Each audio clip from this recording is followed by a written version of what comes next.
Welcome back to the program. Vice presidential debates don't usually matter much in terms of the grand scheme of election results.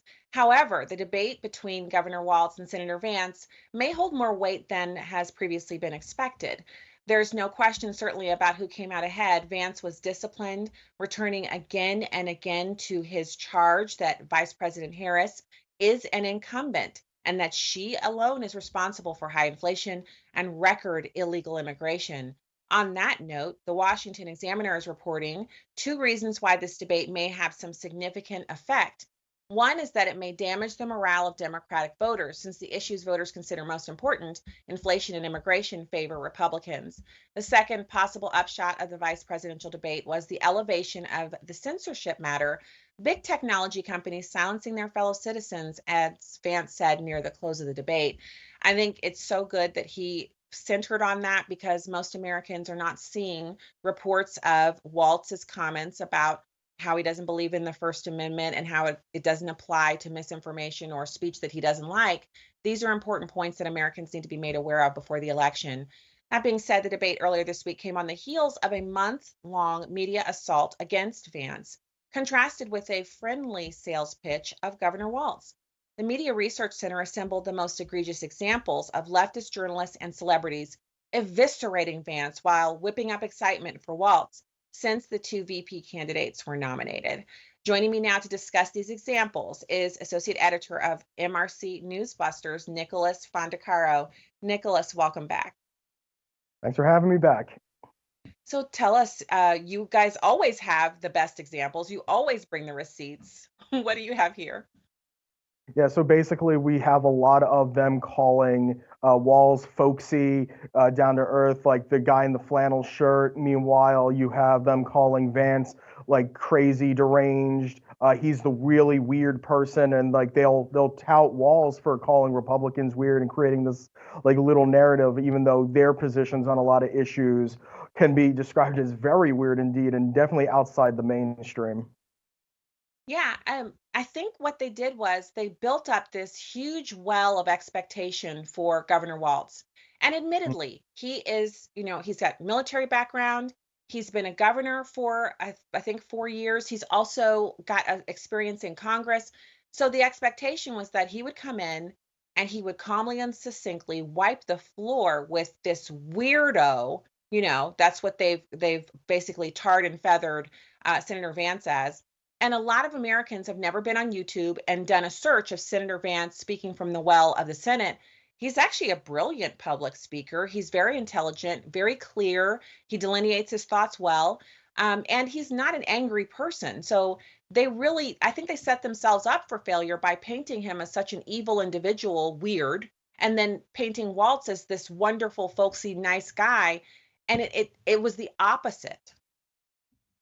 We definitely saw this, some sort of like hedging their bets a little bit. Like on CNN, you had David Axelrod and Van Jones both sort of talking about that if Vance did well and he had a good showing, that it would actually be a bad thing for him, right? They were like Axelrod was saying that it would come off as predatory of Vance, that it was the equivalent of a coyote fighting a Labrador retriever, right? That Walz being the folksy Labrador lovable guy versus this vicious guy, and Van Jones saying stuff in the similar light, basically saying that hey, if he's gonna come out and be too forceful, and Walz is just gonna be the down to earth guy. And when we saw what actually unfolded, it was Walz who was sort of being meek and allowing Vance to sort of dominate on a lot of the big issues and sort of floundering big time on the Tiananmen Square issue. In post debate, you had ABC that didn't want to talk about the Walz on the Tiananmen Square lie at all. Like we talked about on your show previously, ABC 100% positive on Harris, big time negative on Trump in the 90s. I believe it was like 93%, and they didn't want to talk about this bad showing for Walz, particularly around that. And the only time it was mentioned was seconds to go. Reince Priebus, a former Republican RNC chairman, brought it up. Nobody else, none of the journalists brought it up, and this is just them wanting to go along with this narrative.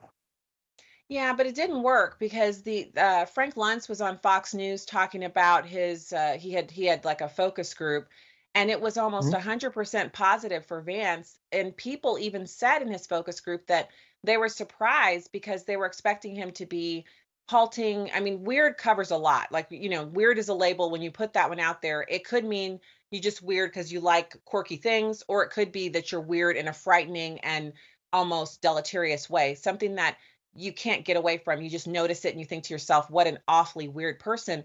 Their expectation for Vance was so low. He really only had to stand up and say, my name is JD Vance and I graduated from Yale Law and I grew up in a difficult circumstance, and he was already ahead of the game. But he went further than that. What I loved about it is, Nick, I was here in the studio yelling at my laptop as I streamed. I was just like, I cannot believe how upsetting this is, because Vance is letting Waltz get away with lies. But then afterwards, I saw the brilliance of it, because I had not seen the clip of you just mentioned the guy from MSNBC. He was always on, and he was saying that Vance was going to be a bulldog, and you're going to have Waltz up there looking like, your neighbor with his drill out, just being so kind and sweet. And what ended up happening is JD Vance was sweet and nice and effective and smart and intelligent and very, very affable. And Waltz, he didn't lose his temper, but he looked unprepared, and he kind of looked flustered when he was caught lying. Yeah, one of the things that I noticed that Vance was seeming to do to like sort of upend the media narrative about him being like this mean, nasty guy is I was chatting with some of my coworkers as we were watching and taking notes about the debate, was basically they were having what I called a Midwestern nice off, where they were each trying to be the nice guy, trying to show when Walz had talked about his son being the witness to a mass shooting, that that you had Vance trying to empathize with him and showing that, hey, we can come together and talk about certain issues. I'm going to have those really staunch positions that I hold dear, but at the same time, I can show empathy for where you're coming from on your issues, and we can maybe meet some ground on certain issues like childcare. But at the same time, we have some issues where we're going to have to be a little bit firmer, but we can agree to disagree on some of those. I loved that. And so I was kind of like, 1 second I'm yelling because I'm like, rebut him on that. You know the truth. But then when he turned right to him. Vance turns to Waltz and he says, I didn't know your son witnessed a school shooting. I'm sorry about that. It was a very real moment from one parent to another. I'm so glad that he was able to see the handwriting on the wall and to execute on a debate performance that actually helps President Trump and the GOP ticket, because our country desperately needs a change in leadership. Nicholas Fondacaro, Associate Editor of MRC Newsbusters. It's always a pleasure to see you. Thank you. Thanks for having me. All right, we'll talk to you again soon. And turning now, I can't believe that we have another election interference attempt by Jack Smith. The judge has released a document containing new grievances, fresh grievances for the Festivus poll from Jack Smith. He just won't let this go. And that's because his job is to destroy President Trump's reputation before the election and impact it for the Democrats. And so you have U.S. District Court Judge Tanya Chutkan, who is also in on this, releasing a 165-page court document on Wednesday afternoon. This was filed by Special Counsel Jack Smith.